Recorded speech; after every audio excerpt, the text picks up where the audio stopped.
If anyone can mine humor from dementia, it is this family, the Connors. Let's talk about Of Missing Minds and Missing Fries.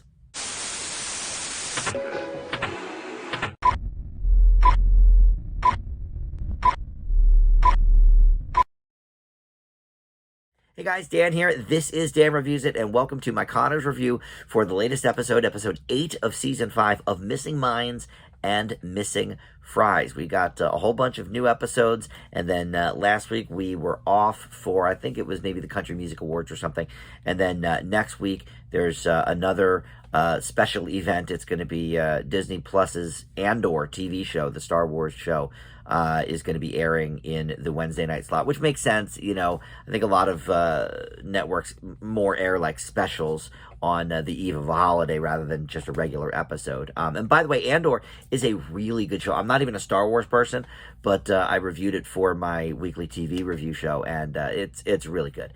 So if you haven't seen it, you know, and you don't have Disney Plus or something, you might want to check that out. But in any event, we'll be back then for a few weeks in December before, you know, a small winter break. But with 22 episodes this season, we're not going to have a ton of weeks off, you know, as we have in the past. You know, when we had 18 or 20 episodes a season, we've got a full 22 here, which is nice.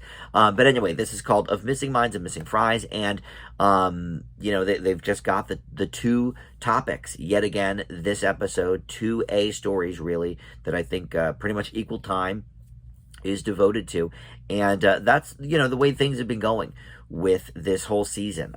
You know, when Roseanne got the reboot and then on to the first couple of seasons of the Connors, I felt like they really struggled, and I mentioned this to you guys frequently, that they were kind of struggling, in my opinion, you know, changing the format a little bit from the old, you know, 90s 25-minute episodes to like 21 and a half minutes now. But I think they do a great job with it. And this season, anyway, they've been really, you know, firing off with only two main topics per episode, and it's been great.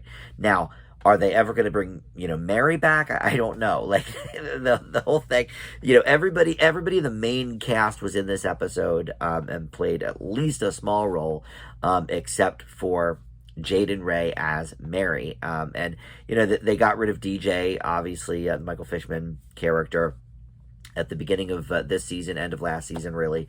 Well, I guess over the hiatus, really. But, you know, but they've kept Mary around, yet they never seem to use her. I think she was in maybe 3 episodes this season, and none of them she had any storylines with. She just, you know, would come in, say a couple of lines or whatever, and be in one scene. And just use her already if you're going to keep her in the cast. And it makes... I like hate to even think this, but you know, in 2022, obviously, you know, diversity is a huge thing, and as it should be. You know, and a lot of shows even have diversity clauses where, you know, they have to have a certain number of, you know, people of color or, you know, LGBTQ or whatever, you know, in front of the camera, behind the camera, whatever. And you know, let's face it, Roseanne is, and the Connors, I should say, at this point, is one of the whitest shows around. So are they keeping her on, you know, to sort of tout that diversity? Okay, but then use her. Put her in the episodes, please. You know, because she could be a good character, but I don't know. You know, she's barely in it. So, anyway. But everybody else was here, not some of the recurring characters. Katie Seagal we didn't see, Nat Faxon as Neville we did not see, and even young Beverly Rose we did not see.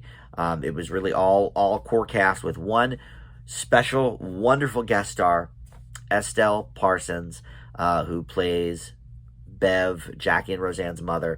And one of you, I think it might be Whitney fan, tipped me off last week that this episode would be would involve Beverly in some way, but I still wasn't sure if that meant we were going to see her or not, because she has not been in this season at all, and the last time we saw her was over the phone for like a FaceTime or Skype or whatever kind of a thing, video call, and I'm not even sure if that was season 4. That may have been season 3. So it's you know, I wasn't sure. But, you know, she's 94 years old. She does not act much anymore. We saw her other than the Connors. In Grace and Frankie, a couple of episodes there, but her character, well, spoiler alert for Grace and Frankie, but her character died like 3 seasons ago. So, she hasn't been in it recently, in the last couple of seasons, but we got to see her, and she was a huge part of this episode. She's the missing minds part of the episode, and I think we'll start there because I was so excited to see her back. Grandma Bev has always been such a great part of the original Roseanne, obviously, and hasn't been really a huge part of the Connors, but she has referenced a lot. Jackie talks about, oh, my mother this, or, growing up, my mother did that, and stuff like that. And so, again, kind of like Roseanne herself, evoking more than actually seeing the character. But this time we actually did get to see her, which was great. So before we dive into that portion, though, I want to shout out the writer and director of this episode. So the writers, two of them, Jana and Mitch Hunter. I don't know what their deal is. I don't know if they're married, whatever, but they are always credited together. They've done at least 2 episodes per season of The Connors. The last season they did 3 episodes. And I think this is already their second one for this season. So they might have 3 in the pipeline for this one. And then the director, Robbie Countryman, who also has been doing episodes since season 1, pretty frequent contributor. This is already his 3rd episode of this season. So he's done, almost half of the episodes he's directed. So that's always good. And these, the Thanksgiving episodes, which this isn't really what I would call a classic Thanksgiving episode, but at the end of the episode, they do, sit down to have a Thanksgiving dinner. Mary, again, absent. I don't know. Is she living with them or not? Like, I'm so confused.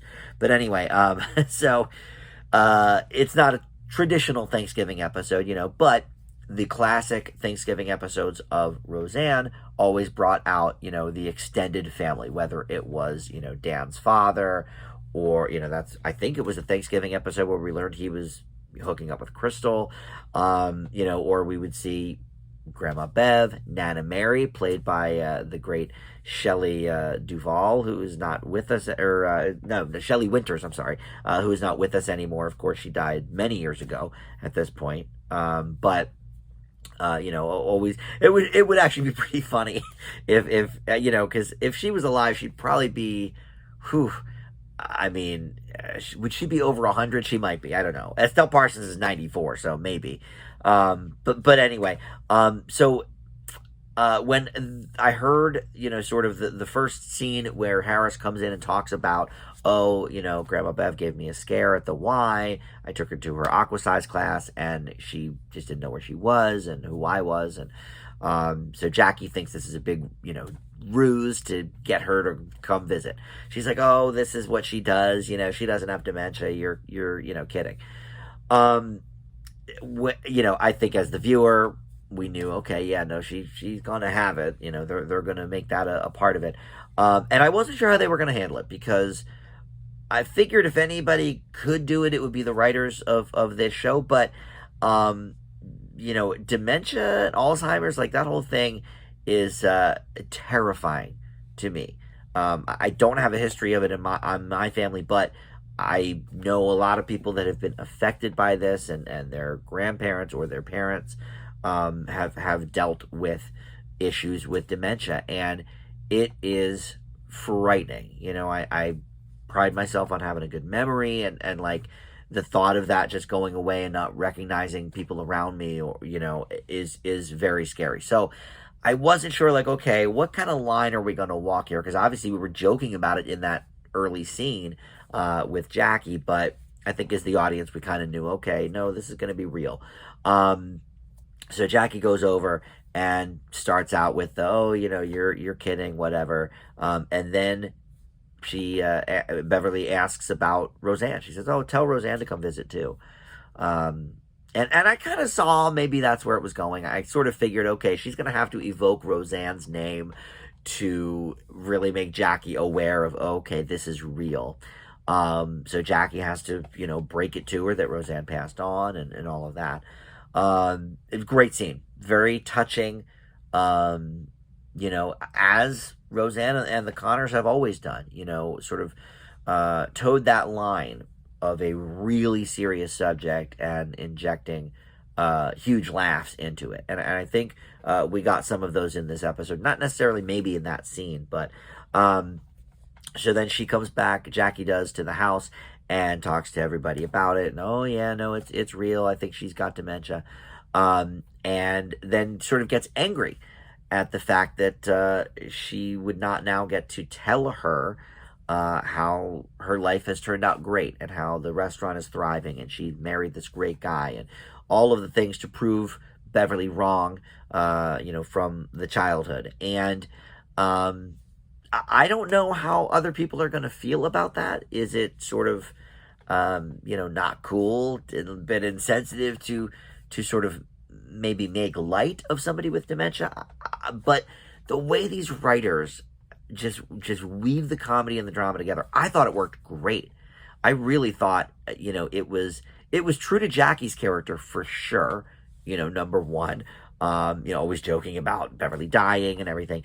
And number two, I think it infused some, slice of life laughter into a pretty serious topic like this show always does. So I really liked it. But as it turns out, she goes and she decides, okay, well, I'll wait till she's having a good spell, and then I'll break it to her that, she was wrong about me all these years and this and that. So she does that. And I saw this coming as well. But by the end of Jackie's little speech, Beverly is having another bad spell and doesn't know who she is and all of that. But something nice sort of came out of that, I thought, is that, she started being complimentary towards Jackie. And she said, well, why would anybody say, you're a loser, you're so nice and give me a hug and all of this? And Jackie does not know what to do with that. She's like really sort of thrown by that whole thing. And then, as it turns out, she decides, what would have been the point of telling her all that anyway when she was cognizant, because she would just forget about it an hour later. And I think that's a good point, So will we see any more of Estelle Parsons? I don't know. I would love to. But she is getting up there in years. She's in her mid-90s now. But look at Betty White. She was acting till probably 96 or 97 at least, right? And it certainly can't happen. So we'll see. I would love to see more of her. But for now, I really loved this portion of the episode. Let's go over to the Darlene stuff, the missing fries part of our title. So when last we saw, she had quit Wellman with some issues with really their principles of polluting the environment, polluting the water supply in Lanford, and wanting her to sort of be the PR person to quell any rumors and stuff. But they were true rumors, so she quit. So she's looking for a new job. Missing fries. I thought maybe she was going to be working at McDonald's or something, some fast food, but no, she's a food delivery driver. They didn't say specifically, but a DoorDash kind of a thing, or Uber Eats or something. They do mention Grubhub at one point in the episode, but in any event, she goes on a couple of interviews, but once the people sort of find out that they talk to Bill Wellman, and he starts trashing her and saying, oh, she's a liar and not a team player and this and that, everybody's sort of, taking a step backwards. So she does have a good interview over Zoom with this guy that she's thinking it's going really well, but he was kind of lowballing her. So she was like, I need, at least 50% more than this and X, Y, and Z. But then later that evening, she delivers food to his house and they have sort of a standoff. And he's like, who are you kidding? You don't have other offers. Who are you to say this? And, she gives a little bit of a speech about, kind of the big corporate a-hole and all of this and not paying people what they're worth. I don't know. I mean, I agree with everything that was said. I thought maybe it was a little too on the nose. Like, I feel like usually with this show, the writers are clever enough to come up with, either a metaphor or something, but she just basically said it straight out, and listen, everything she said I agree with. I think, corporate CEOs and people that run, huge major corporations are for the most part, complete a-holes, and the money does not trickle down to, the lowly workers like myself. So I get it. And I appreciate that she stood by her principles. I think it'll be interesting as we move forward to see what happens with the house. This is something I did not think of in the last episode, but a few of you guys mentioned it in the comments about what's going to happen now with this house that she's, spending all this money to refurbish and move into. I think she's already bought it, but of course you don't buy a house outright, if you're of that sort of, means. I know I can't buy a house outright in cash, that's for sure. So, there's a mortgage on it that she's eventually going to have to start paying. So I'm not sure where it goes from that. And I thought that was a really interesting point you guys made in the comments, because I didn't think of that. But obviously that's been a huge part of the last, 9 or 10 months with this show, starting in the last third of season 4. So we'll see. But as of now, still no job. Not much to really say about that. It is what it is. I agree with her principles, even though I thought the dialogue there was a little forced. But I thought the interview scene with the ceiling tile gentleman was very funny. Great part of the episode. This was another really funny episode. I'm a little torn on, do I really want them to flat out say, oh, DJ is here? Because they haven't yet. And in the article I read months ago, it seemed like they were going to address it head on in one of the early episodes. And as far as I can tell, they have not. They sort of acted like DJ doesn't exist, just like, Jackie's kid Andy or something. So I don't know. I just had, sometimes on this show, it's all stream of consciousness. So Jackie's son on Roseanne was Andy. Now, we haven't seen him. We haven't, he's not really a part of the Connors universe, right? But Laurie Metcalf, who plays Jackie, was the voice of the mom in Toy Story, and the kid is Andy. I never put that together till right now. All right, so there you go. We learn things together sometimes on this show. All right. I'm getting a little loopy now, I think, but I'm going to give the MVP of the episode to Estelle Parsons. It was great to see her. Definitely the stuff with her and Jackie was, I think, the strongest part of the episode. We didn't see a whole lot really from Dan or Becky. Both of them sort of side characters in this particular episode, but, good when they did pop up, and had a couple of, Becky had a great line at the dinner table towards the end of the episode. Always good for comic relief, but I think I have to give MVP to Estelle Parsons. I hope we see her again at some point in time. Maybe not. If not, I think this was a good send-off episode for her. So I'm going to leave Of Missing Minds and Missing Fries with a B+. All right, thanks for watching. No new episode next week, but we will be back on, I think it's the 30th, with a new one, and then we'll have a few leading up to the holidays before we take a little winter break here. But thanks for watching. Please consider subscribing down below if you're not one of my subscribers already, and we'll see you next time on Dan Reviews It. Bye.